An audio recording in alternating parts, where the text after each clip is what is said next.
राधे राधे, जय श्री कृष्णा। साथियों, आज है 24 अक्टूबर और आज के दिन अहोई अष्टमी का व्रत रखा जाता है। तो आज की इस वीडियो में हम स्याऊ माता की पौराणिक कथा सुनाएंगे। यह व्रत अपने संतान की सुख प्राप्ति के लिए रखा जाता है। तो आज की जो कथा रहने वाली है वो स्याऊ माता की एक पौराणिक कथा रहने वाली है। तो साथियों, अगर चैनल पर पहली बार आए तो प्लीज़ चैनल को सब्सक्राइब कर लें और बेल आइकन को ऑन कर लें। वीडियो पसंद आए तो एक लाइक ज़रूर करें और साथियों, वीडियो को बिना स्किप किए पूरा अंत तक जरूर देखें। तो चलिए दोस्तों, आज की कथा प्रारंभ करते हैं। इस साल यह व्रत 24 अक्टूबर को रखा गया था। इस व्रत में अहोई माता की पूजा की जाती है। इस दिन महिलाएं अपनी संतान के लिए निर्जला व्रत रखती हैं। शाम को तारों की छांव में कथा सुनकर तारों को अर्घ देकर व्रत खोलती हैं। तो साथियों, ये मैंने आपको बताया कि कब इसका व्रत रखा जाएगा और किस विधि विधान से रखते हैं। एक संक्षिप्त विधि में समझा दिया। अब मैं आज की कथा को प्रारंभ करती हूँ। प्राचीन काल में एक साहूकार था जिसके 7 बेटे और 7 बहुएं थीं।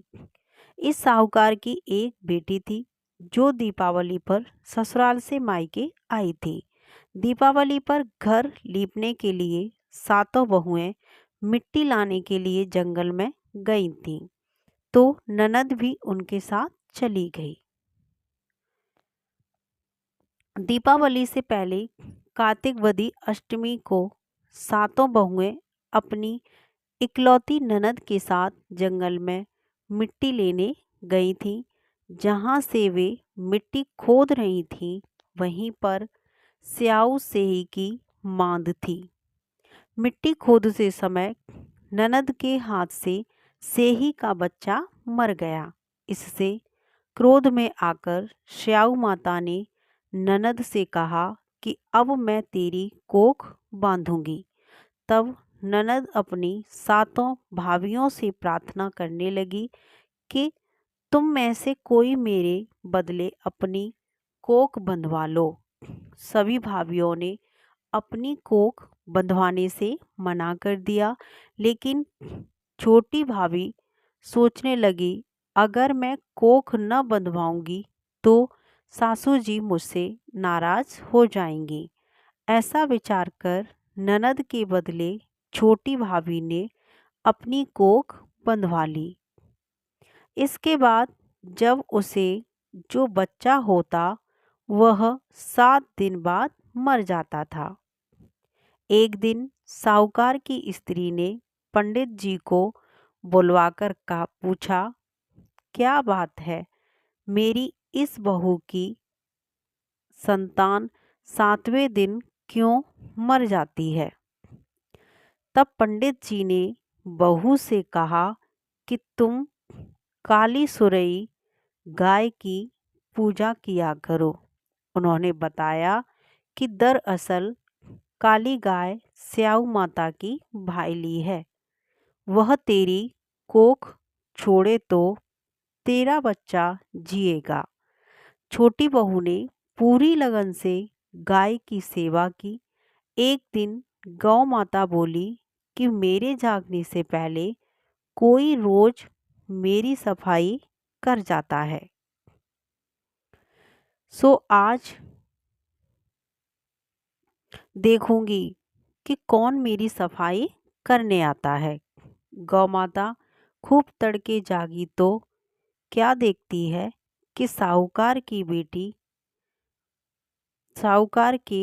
बेटे की बहू उसके नीचे सफाई आदि कर रही है। इससे गौ माता प्रसन्न हुई और बोली कि मैं तुमसे बहुत प्रसन्न हुई, तुझे जो चाहिए वो मांग ले। तब साहूकार की बहू बोली कि स्याऊ माता तुम्हारी भाईली है और उन्होंने मेरी कोख बांध रखी है, उनसे मेरी कोख को खुलवा दो। गौ माता ने कहा, अच्छा। तब गौ माता 7 समुद्र पार अपनी भाईली के पास उसको लेकर चली। रास्ते में कड़ी धूप थी, इसलिए दोनों एक पेड़ के नीचे बैठ गईं। इतने में वहाँ एक सांप दिखाई दिया। उसी पेड़ पर गरुड़ पंखनी के बच्चे थे। सांप गरुड़ पंखनी के बच्चों को मारने लगा। तब साहूकार की बहू ने सांप को मारकर ढाल के नीचे दबा दिया और बच्चों को बचा लिया था। थोड़ी देर में गरुड़ पंखनी आई तो वहाँ खून पड़ा देखकर साहूकार की बहू को चोंच मारने लगी। तब साहूकारनी बोली कि मैंने तेरे बच्चों को मारा नहीं है, बल्कि सांप तेरे बच्चे को डसने आया था। मैंने तो तेरे बच्चों की रक्षा की है। इससे गरुड़ पंखनी प्रसन्न हुई और बोली, मांग क्या मांगती है? वह बोली, 7 समुद्र पार स्याऊ माता रहती हैं, मुझे तू उसके पास पहुंचा दे। तब गरुड़ पंखनी ने दोनों को अपनी पीठ पर बिठाकर स्याऊ माता के पास पहुंचा दिया। स्याऊ माता उन्हें देखकर यह कहने लगी कि बहन मेरे सिर में जूं पड़ गई हैं। तब सुरई के कहने पर साहूकार की बहू ने सिलाई से उसकी जुएं निकाल दी। इस पर स्याऊ माता प्रसन्न होकर बोली कि तेरे 7 बेटे 7 बहुएं हों। साहूकारनी बोली कि मेरा तो एक भी बेटा नहीं है, 7 कहाँ से होंगे? स्याऊ माता बोली, वचन दिया, वचन से फिरूं तो धोबी के मुंड पर कंकरी हूँ। तब साहूकार की बहू बोली, माता कि मेरी कोख तो तुम्हारे पास बंद पड़ी है। जा, तेरे घर में तुझे 7 बेटे और 7 बहुएं मिलेंगी। तू जाकर उजमान करना, 7 अहोई बनाकर 7 कढ़ाई करना। वह घर लौटकर आई तो देखा 7 बेटे 7 बहुएं बैठी हैं। वह खुश हो गई। उसने 7 अहोई बनाई, 7 उजमान किए, 7 कढ़ाई की। दिवाली के दिन जेठानियाँ आपस में कहने लगी कि जल्दी जल्दी पूजा कर लो, कहीं छोटी बहू बच्चों को याद करके रोने न लगे।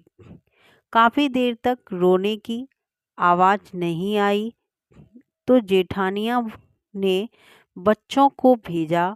बच्चों ने देखा, वापस जाकर कहा कि चाची तो कुछ मार रही हैं, खूब उजमान हो रहे हैं।